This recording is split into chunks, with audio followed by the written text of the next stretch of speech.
The employees at Pineland Farms Natural Meats have seen how substance use disorder can adversely affect our families and communities, and we are pleased to sponsor the documentary series, Voices of Hope, The Rugged Road to Recovery.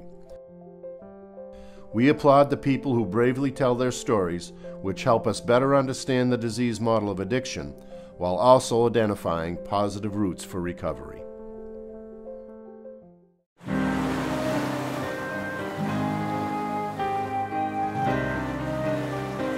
Beyond Maine's beautiful landscape, there's a dark, desperate crisis, a substance abuse epidemic. We set out to capture the faces and stories caught up in it and discovered there is a science to addiction. There is also a way out. These are the Voices of Hope.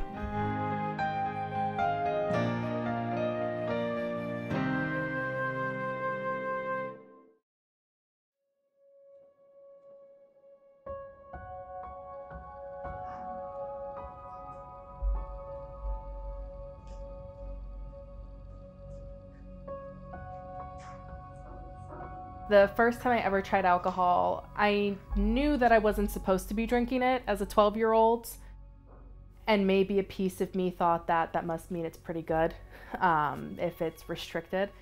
But the first time I drank it, I knew I liked it. I think it was one of the first times I really felt emotionally full as a child. It was the first time I felt that warm feeling. And maybe not the first time, but the first time I can remember saying, this is the stuff and this is how I want to feel. I was starting to abuse Adderall because I would stay up late studying, and then I would use opiates throughout the day to have some sort of sense of numbness because I was stuck in this pattern of feeling stupid in school. My brain just told me, you have to do this, you have to do this.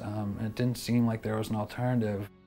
I've never been diagnosed with ADHD or anything else that I've consistently taken medication for, but I have a feeling if I had a test, I would have been diagnosed with that because my head just seemed to always be going in overdrive, whether it be worry or just really overexcited. And I started doing OxyContin, I think I was about 18.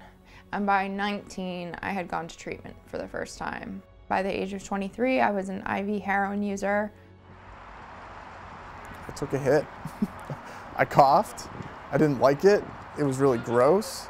And honestly, I don't even remember feeling anything initially, except I had several other people in the vehicle who were pumping their fists and yelling and celebrating because they had witnessed my first use. And that was exciting to me.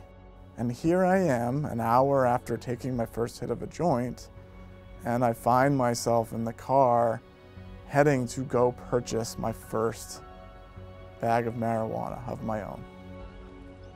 Alcoholism is like what I am, and my need for relief from the flesh prison, that I use substances to get that relief. And untreated, it leads to me drinking in a way that takes my brain out of my own control.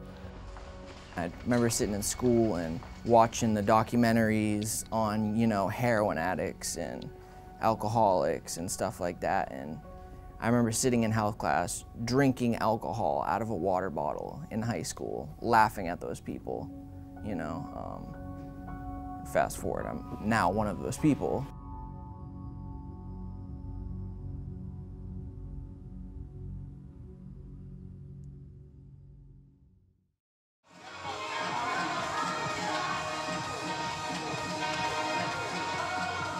Growing up, I think that if you would have ever told someone in my family or my parents or even, my aunts and uncles, like, Brittany's going to be a heroin addict, they wouldn't have believed you, but they would have thought that was the most outrageous thing that they'd ever heard.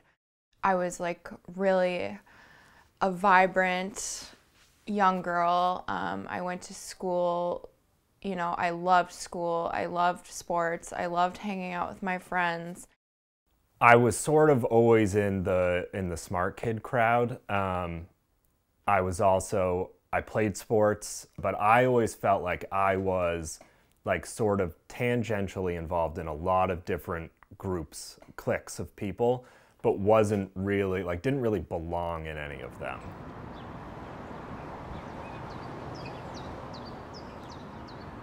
I thought I was this, good girl that like got good grades, playing field hockey, loved my family.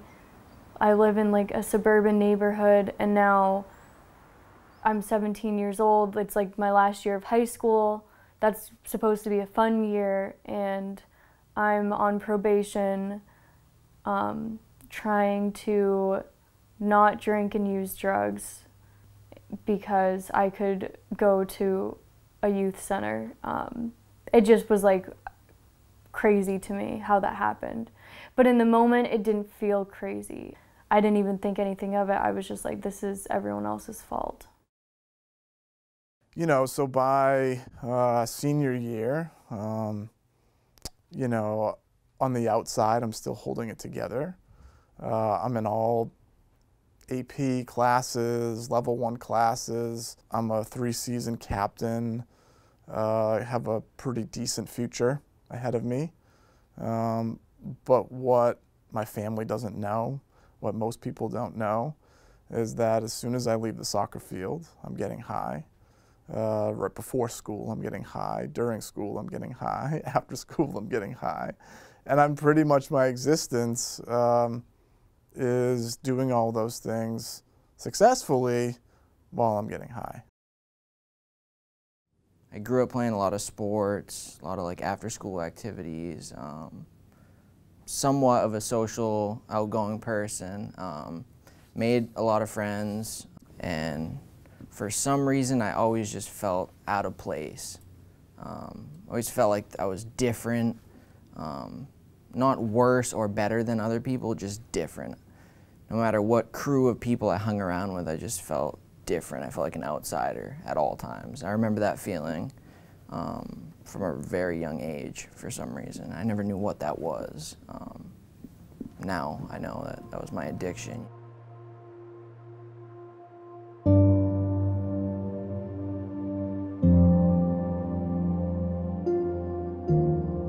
My parents weren't drinkers, but one day I went to Rite Aid with my dad, and he found this like 5-gallon bottle of wine for a disgustingly cheap amount of money. And he's like, I need to buy it because it's a deal.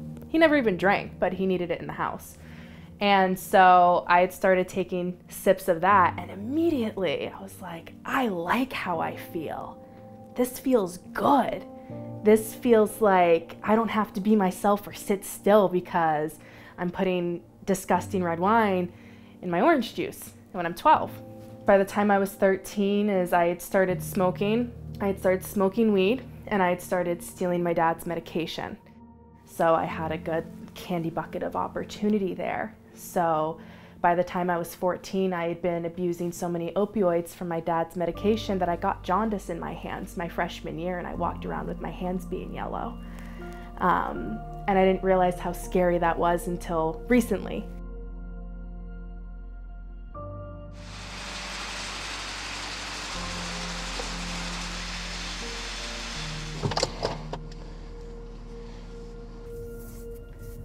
Oh, he's right there. Good. I hate people following me. Okay.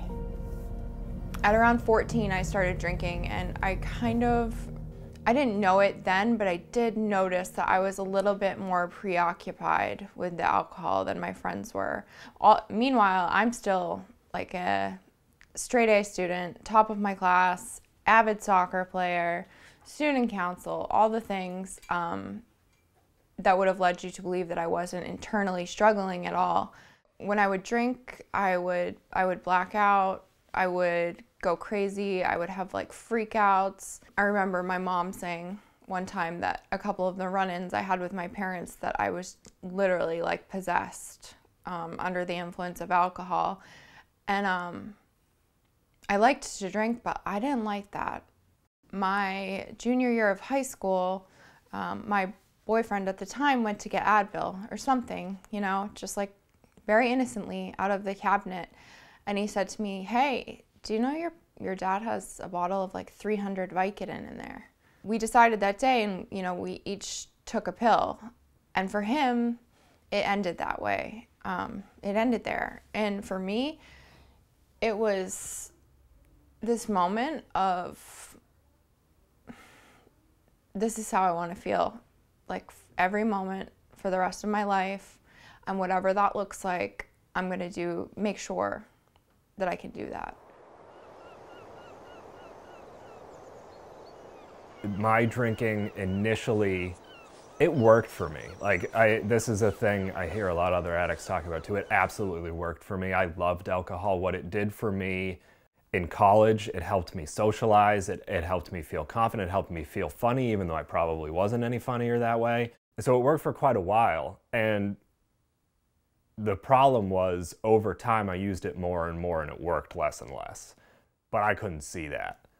I had a need to be a little bit less cognizant of myself and my skin. Alcohol gave that to me for a while. I probably do have that kind of sandstone brain that wears away faster, so it was easier for me to get trapped in a physical addiction. I would tell myself alcohol made me malleable, like workable like clay, and that if I drank, I could somewhat like control my emotions or make myself feel more of whatever. So it's like either I could, if I was feeling upset about something, I could dull it with alcohol, or if I wanted to be able to be more like outwardly happy or joyous, I could accentuate that with alcohol. Like in my head, it gave me that power. But it was not, I don't even know if it was to fit in, but it was to feel internally more a part of.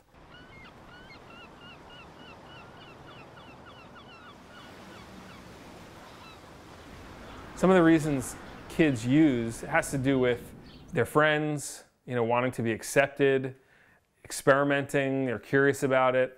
Other kids are using because they want to fill some sort of a need. Clinical neuropsychologist Dr. Matt Bellis works with students, middle-aged on up, and says there is a direct correlation between what even the first sips, sniffs, and pills can do to the brain. Alcohol and other drugs can alter brain development. And it does that partly because the brain is plastic. I mean, the brain is changing. If you're using a drug and it's having this intense effect on your functioning, and it's changing your personality and your behaviors, of course, that means it's changing your brain. They might not even be aware of the fact that they've gone through some trauma in their life. And this drug makes them feel happy in a way that they hadn't felt before because they come from a difficult life circumstance.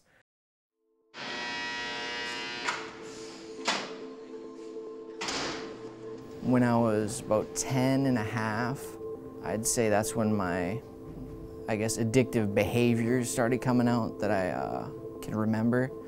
A lot of video games, always wanted to be with friends and not with my family.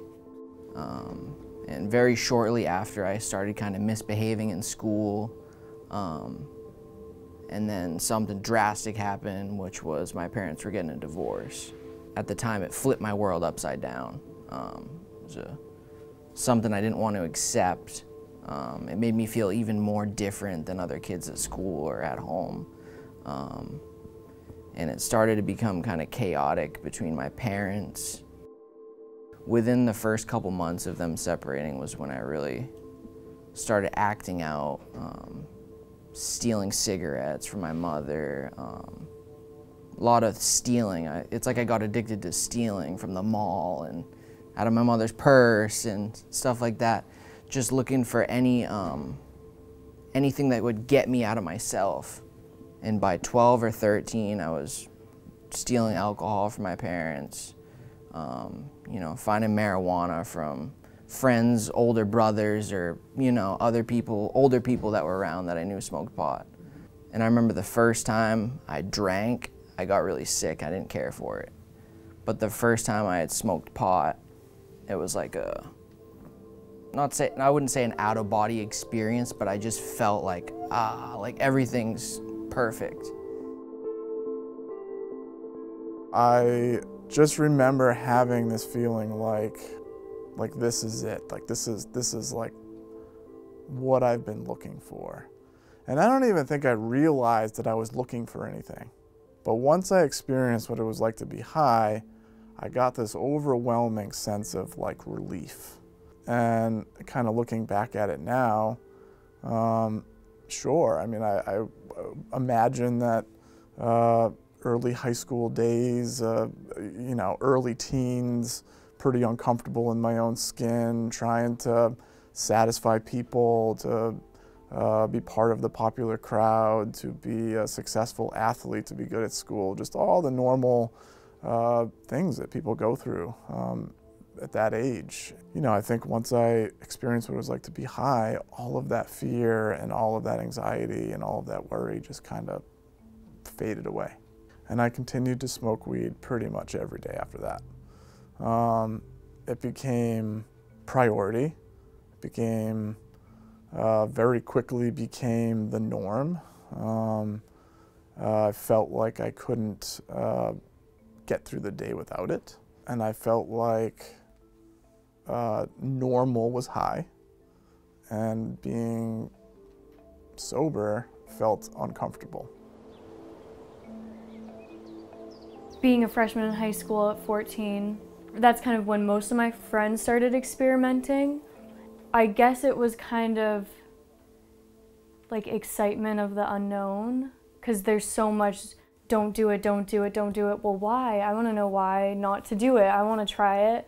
And I wanted to know what all of the excitement was about, the positive and the negative excitement. A lot of it was also fitting in. I wanted to feel like I fit in. I was on the field hockey team, so there was girls that I looked up to, and they all went to these parties and would drink and smoke weed, and they were still doing sports and they were still getting good grades. So I thought, well, if they're doing it, then it must not be that bad. People want me to try this new thing with them, where there was definitely times in my childhood before that where I didn't feel like I fit in, I felt left out, and so this felt like it was my time to like be exciting and important. And of course I had friends that weren't using drugs or drinking, and I kind of just like forgot about them because I was so invested in being like, I wanted to just fit in and seem cool. That was like really what started it.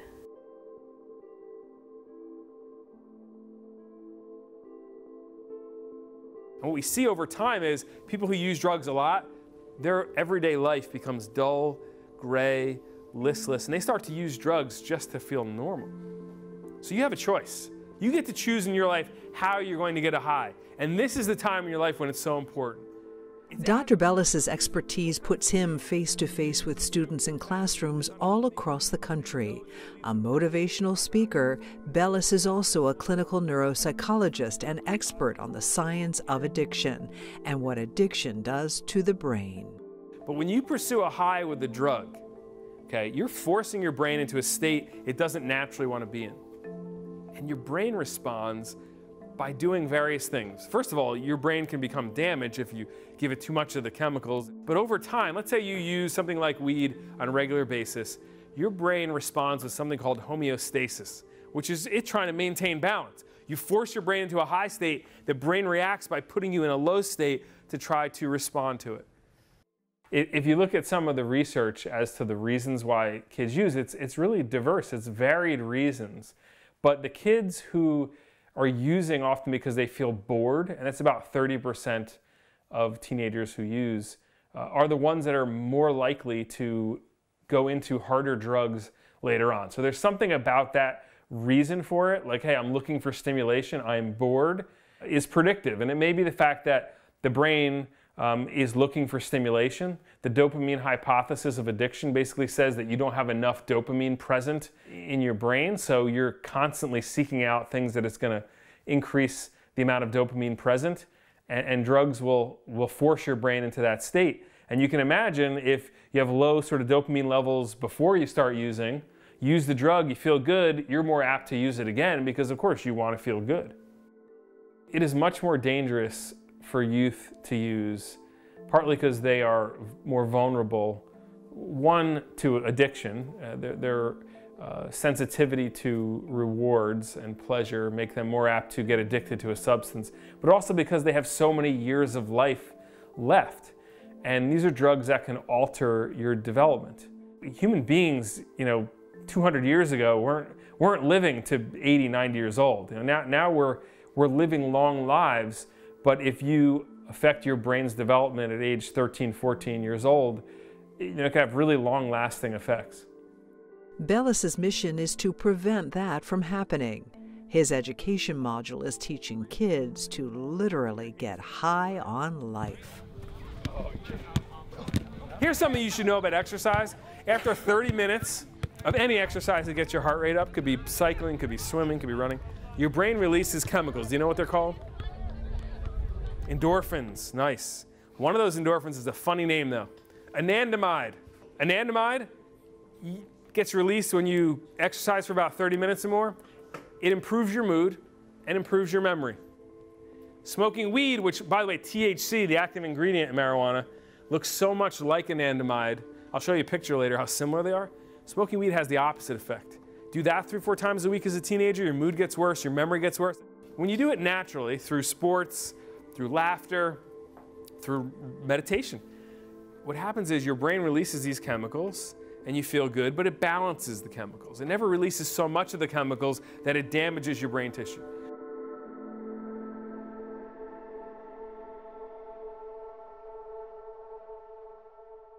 Drugs can hijack the brain. It can replace a drive state like eating or drinking with craving the substance.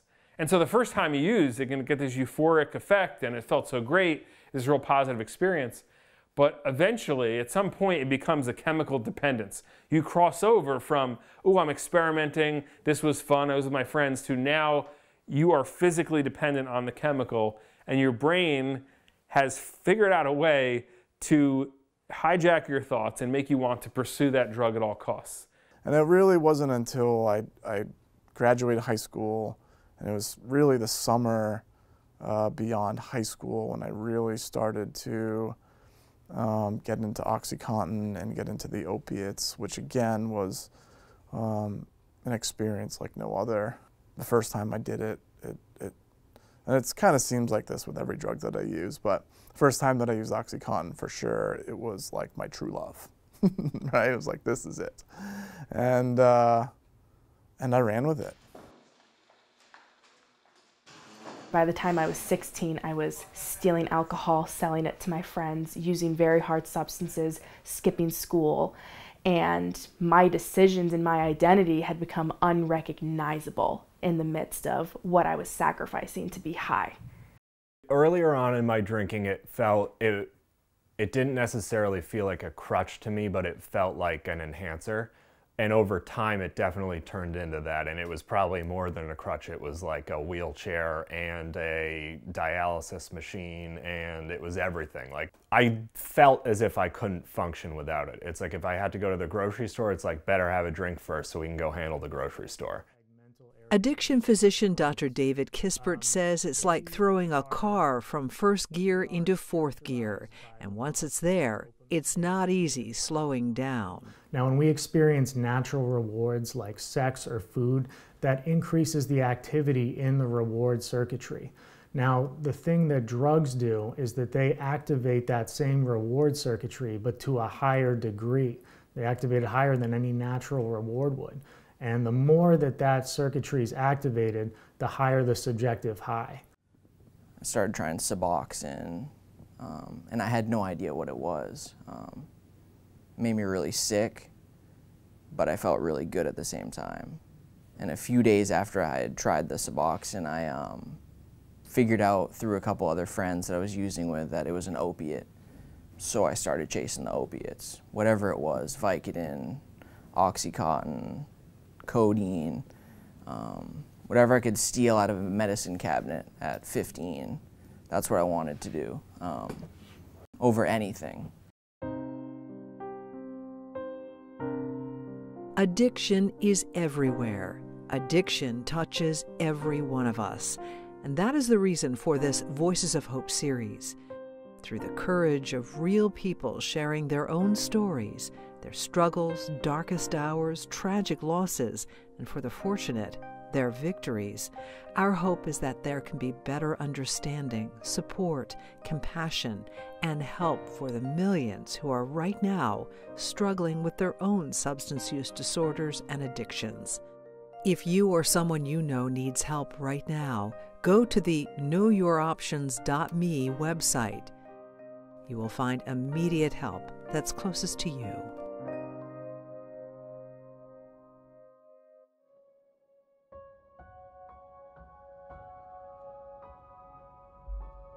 My drug use started when I was 14 years old. I started off with alcohol and pills, and it progressed as I got older to opiates. When I was 14, I started using because I was covering up a lot of scarred emotion I had. I was sexually abused, physically abused as a child. I dealt with a lot of trauma, and I wanted to cover up my emotions. As I was in high school, I unfortunately didn't graduate because of my use. I started hanging out with the wrong crowd and started partying and getting into trouble, fighting people because I was blacking out all the time. Alcohol and heroin were my main two that I was using. At the time, I was filled with a lot of anxiety and anger, and when I'd masked these emotions, temporarily, it was great, but as I progressed and my tolerance got higher, and I guess when I didn't have the drugs or the alcohol, I felt I would have panic attacks. I felt very anxious, and I didn't have any money, so I couldn't afford it, so I was dealing with a lot of withdrawing, and it just made me depressed. I recently just had a recent heroin overdose, and I ended up in a mental institution because I was fed up. I wanted to get help, and I ended up getting out and doing the same thing over again. It's just like, I just don't want to be that person. As I progressed through high school, things were experimental, I think, with my using and whatnot. It took away inhibitions that I may have had. Before I knew it, I was actually smoking. I was smoking pot every day around 14, daily user, drinking here and there, trying hallucinogens, all innocent, I thought at the time. I had a hernia operation, sports-related hernia operation. That hernia operation led me down the path of opiates, which really took the inhibitions away and made life tolerable. Why life was so hard at 19, I'm not quite sure. Growing up, playing sports and being part of the athletic community, there was a lot of things that I thought that I would never do. Steroids or, you know, supplements or heroin, cocaine, hard drugs, you know, things like that. Being an intravenous drug user was not in the cards whatsoever. But once I got to it, it seemed really normal. It wasn't something I could stop doing because it was the, you know, Pandora doesn't go back in the box once.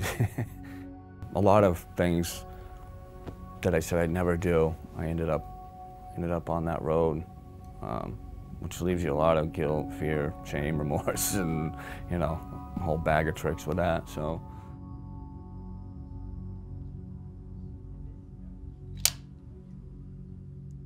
I am the middle child. I grew up with an older brother and a younger sister. I had a lot of insecurities as a kid. I never felt like I was good enough.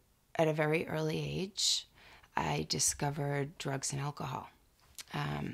My dad was in recovery. My dad was a recovering heroin addict. So when I found out my dad, my hero, my biggest fan, was a heroin addict, it threw me for a loop. And I was 13. So if you combine those two things, it was a recipe for disaster. The first time I drank alcohol, I got alcohol poisoning. I was 14 years old. I had to have my stomach pumped. I was brought to the emergency room, and it was not pretty. Red flag. That was a red flag right there. Looking back on it, I'm able to see that I needed to be good enough at something to feel like I was enough in other people's eyes. And cheerleading was that thing for a while. I was very good at it. I was captain of the cheerleading squad for 13 years in a row, and it was what made me think that you think that I'm enough. I didn't feel like I was enough, but if I could convince the whole world that I was enough, that was enough for me. I knew about addiction enough because of my father's addiction that I probably have this thing, just by the way my behaviors looked right from the beginning. My friends would all go home at the end of the night after riding around, smoking pot and drinking alcohol. I wouldn't want to go home. I'd want to keep going. I would go until the wheels fell off.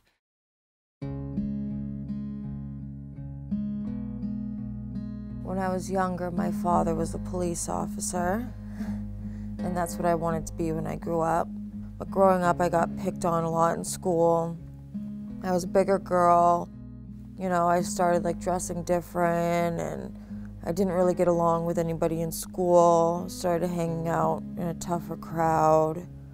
So I kind of started rebelling and started trying different drugs. It started off with smoking cigarettes in, 7th grade, and then it turned into marijuana.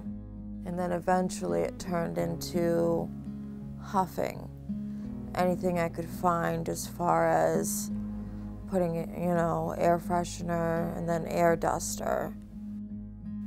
I started hanging out, skipping school in Biddeford and going to Biddeford, and I had had a boyfriend and best friend, and they had passed away. They had gotten shot and killed on my 18th birthday.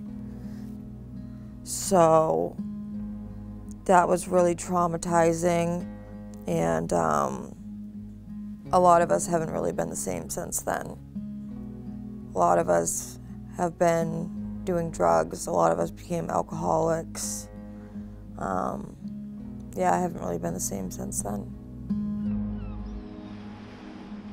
The first time I drank was when I was 12 or 13, and I think it was 14 when I first smoked pot. And I think, what I thought being free was having that feeling in my head or in my body, and being free meant being able to do what you want, and consequences weren't part of my idea of what being free was. But the longer that I used drugs and drank, the less freedom I had, because I couldn't do what I wanted anymore. I woke up in the morning and I was like, my first thought would be, how are you gonna get a drink in your system, or how are you gonna do drugs? So there's really no freedom about it once I got into my 20s, because I didn't feel like I had a choice anymore. My brain just told me, you have to do this, you have to do this.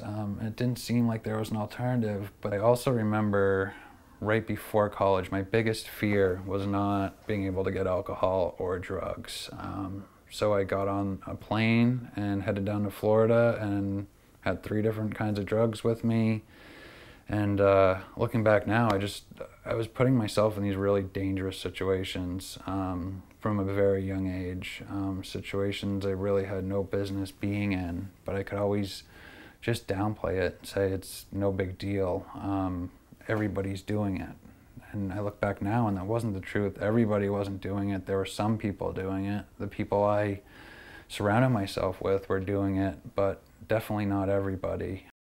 The drugs being a priority. I was kicked out of college my sophomore year for never going to class because all I wanted to do was drink and party. And they said enough's enough. I was just, a disruption to everybody around me, the school. And when I ended up going to jail, there was really no choice. You didn't have a choice of where you went or when you were going to eat. Like, you were told what to do, and I didn't even have the choice to do drugs anymore if I wanted. So it was all taken away. And to be honest, like, I think being in jail is the complete opposite of being free. It made me feel like I wasn't even really human anymore, that I was less than human, and that could even help to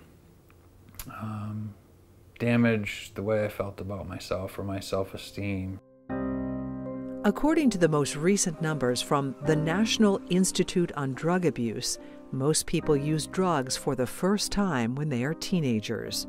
According to research by the Addiction Policy Forum, 90% of people experiencing a substance use disorder began their usage before age 18. In the beginning, for many, there is a line they tell themselves they will never cross.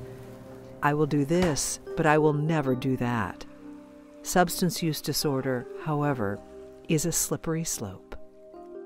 If there was a promise that I said to myself, it was that I would never use heroin, and especially that I would never be involved with needles. I was absolutely terrified of needles. So at the very end of my history using drugs, when I found myself doing both of those things, being involved with needles and using heroin, I remember, I think the day after I had done that, I remember sitting in my car and crying and saying to myself, I'm either gonna die or I'm gonna go to jail. It was just drug seeking. I can smoke pot and I can take benzos, but I won't do opiates. And then before you know it, I'm back to opiates. I'm stealing, I'm lying, I'm robbing my parents blind, I'm stealing jewelry from my aunts, I'm, you know, like my grandmother is passing away of cancer and I'm like taking her pain medication. I am just like lost, so lost. I mean, I promised myself I wouldn't do heroin or cocaine, or I wouldn't hang out in certain places. I never thought I'd find myself in the slums of certain ghettos, you know, smoking crack with people I don't know or just really don't care about me. They're not my friends, they're just using partners, sharing needles. And it's so intense that despite the consequences, despite losing girlfriends, despite getting arrested, despite not having any money, despite all the consequences that I've experienced, you know, despite my own family sitting down with me at the kitchen table with tears in their eyes, begging me to stop. And I love my family. There's no one else in this world that I love in my family. Like, and if there's anybody that I should be able to stop for, it's them, right? And I can look them dead in the eye and say, I'm going to try my best, or yes, I'm going to stop, or I really want to, or I won't do that ever again. And I can look them dead in the eye and say that because it's all true, right? Or I believe it to be true. But then an hour later, I'm again stealing money out of my mother's purse, right, to go buy myself some more drugs. And once I'm in that vicious cycle of sort of that physical craving, there's not much that's going to get in the way. When I'm trying weed and alcohol for the first time at 14, I'm like, well, I would never do pills, I'd never put anything up my nose, I would never do hard drugs, like, I just want to drink and smoke weed and that's it. And it just was so easy to, you know, someone else had Xanax or someone else was like, oh, I did Xanax, it was so fun. And it's just there, and I'm like, okay, well then I might as well try it. If that's what, you know, my other friends are doing that are drinking and smoking weed, then I'll try it. Like the idea of anything going up my nose like made me kind of like creeped out, like, but I just didn't care. It was like I just wanted to feel the effect. And then that led to using heroin for me. So she talks again about, you know, setting these limits that she thought she never would pass. Dr. Jonathan Fellers is a psychiatrist specializing in addiction. The addiction really starts to take hold, and she passes all these points that she thought she never would pass. And it's a gradual process. I've heard it described as kind of like, you know, if you threw a frog into a pot of boiling water, they would notice it and would jump right out.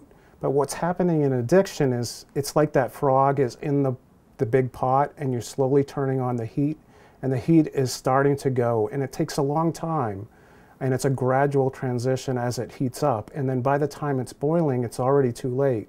It's such a gradual transition that someone has passed these points, and there's not this point where they're jolted awake, that they pass these things that they thought they never would do before.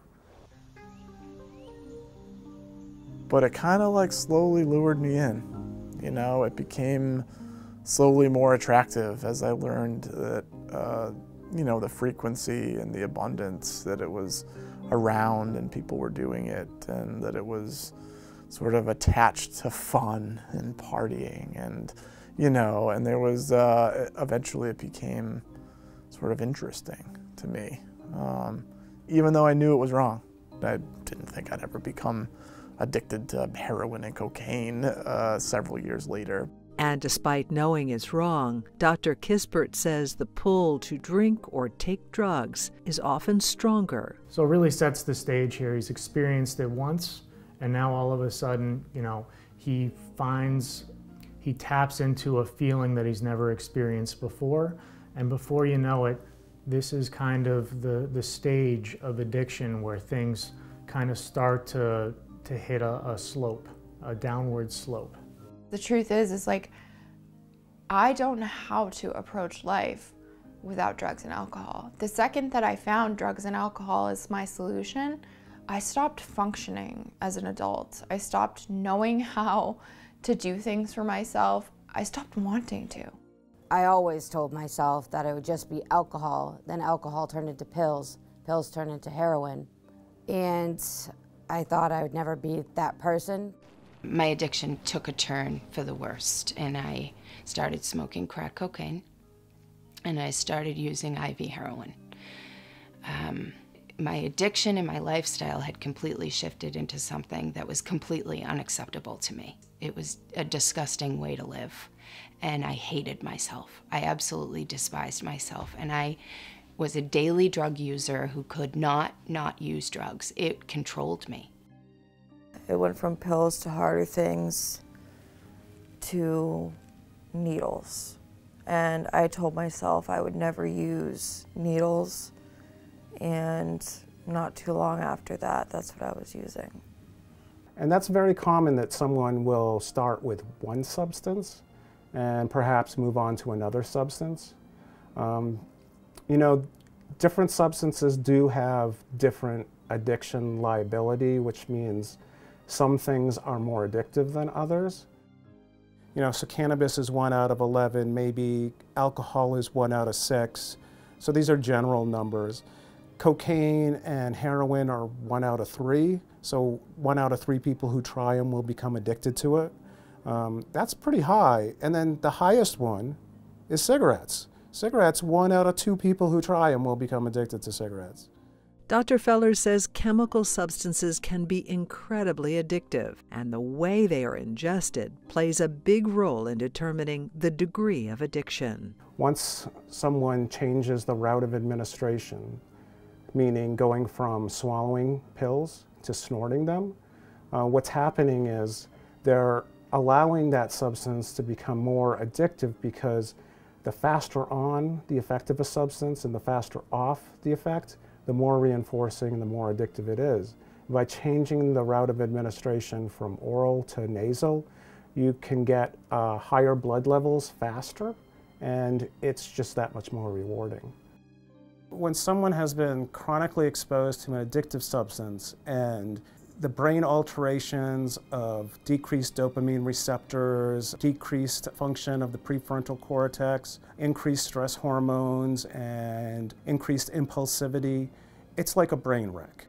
Dr. Feller says that kind of a brain impairment results from patterns of use that continually reinforce the compulsive use of substances. It's very difficult to break that pattern because you need a lot of time away from the substance, and you need to develop a lot of coping strategies and techniques to replace the reasons you turn to using the substance in the first place.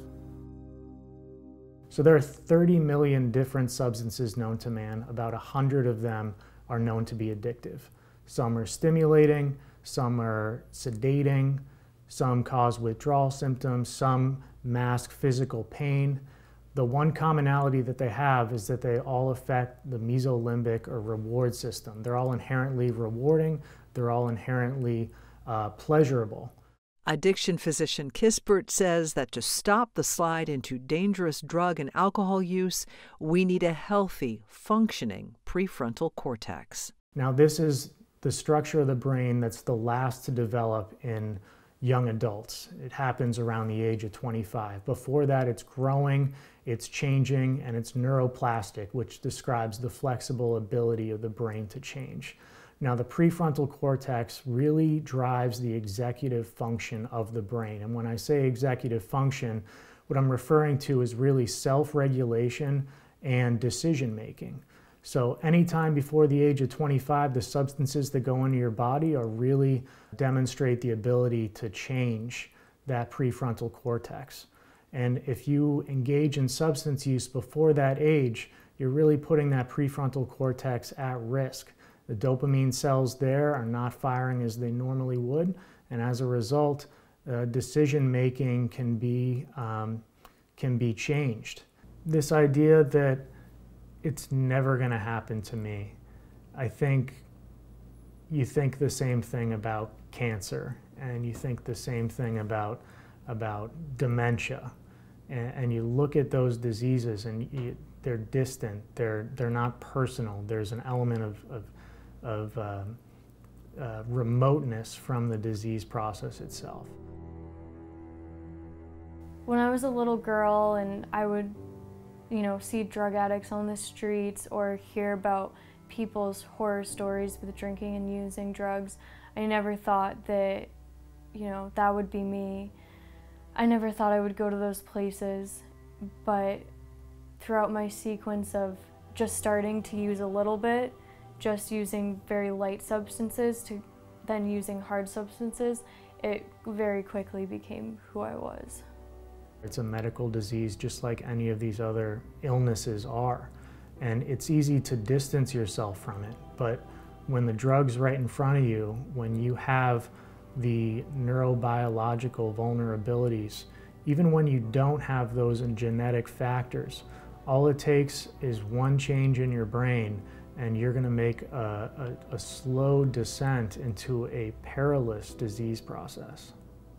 Experimenting at a young age with pills and alcohol and all of that stuff, any of it's addicting for me. And I was addicted right off the bat. It all started from trying pot for me. Everybody's different, but for me I became addicted to the pot because it made me feel so different. And these past 9-10 years of my addiction, I've tried, I would say, every drug out there.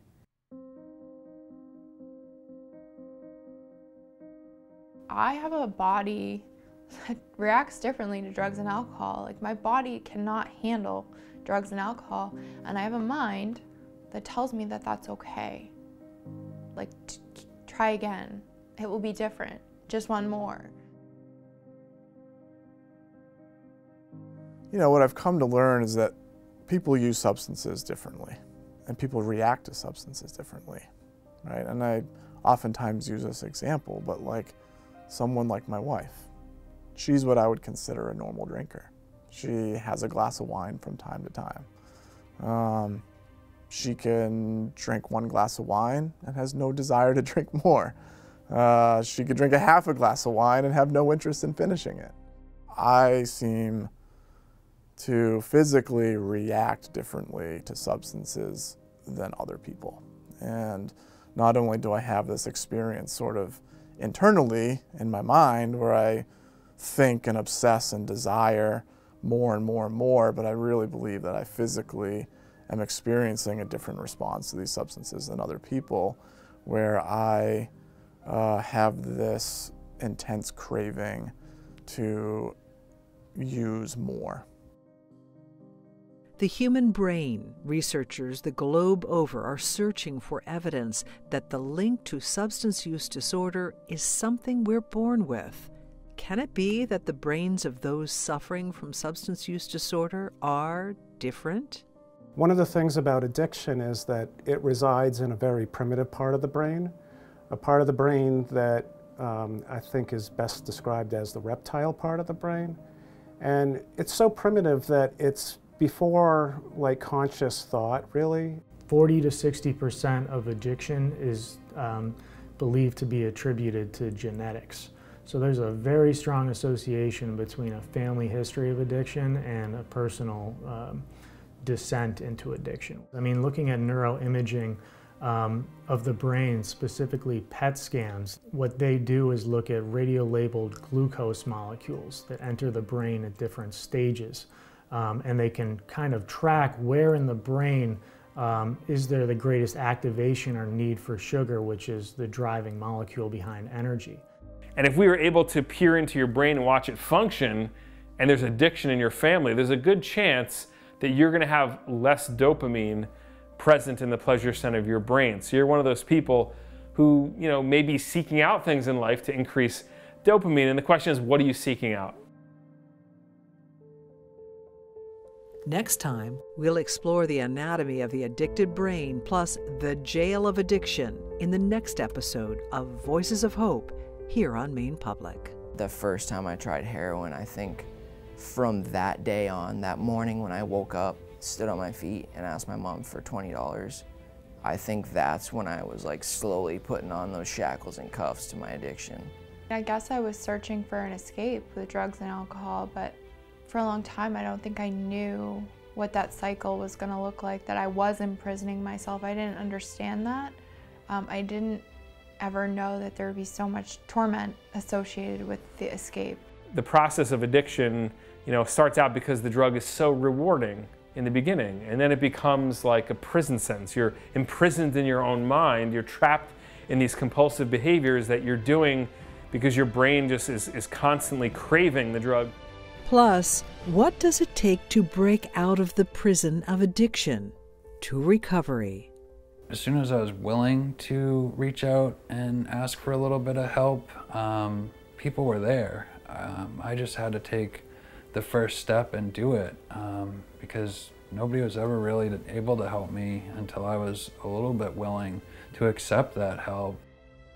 My sponsor helped me to believe that I am worthy of this too, and I can recover just like anybody else can. If you or someone you know is struggling with substance use disorder, reach out to the KnowYourOptions.me website. Resources by county are listed with direct contact information. If it's an emergency, call 911. You could be that critical link to saving a friend or a family member. Recognize myself for the first time in the mirror today. Spent so long in the dark, now I'm stepping out, I'm finally feeling brave. When you're lost inside a maze that you created for yourself in your own brain, you'll start to lose sight of the light. I've been there before, it'll be alright. Today, for the first time, I was able to forgive myself. Today, for a new life, I could stop being somebody else. I never could see the sun I finally won today. For the first time, I forgave myself.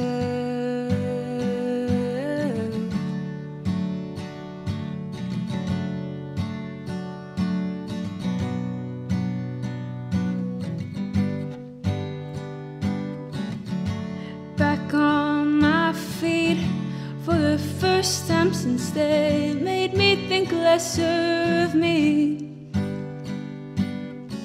It's been 2 long years, never thought I'd be here. I'm who they made me scared to be.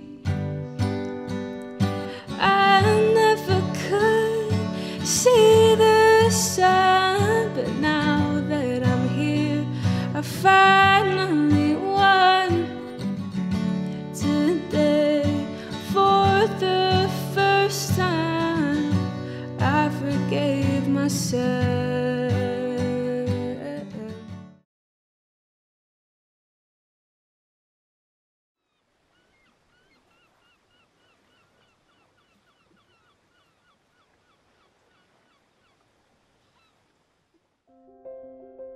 The employees at Pineland Farms Natural Meats have seen how substance use disorder can adversely affect our families and communities, and we are pleased to sponsor the documentary series, Voices of Hope, The Rugged Road to Recovery.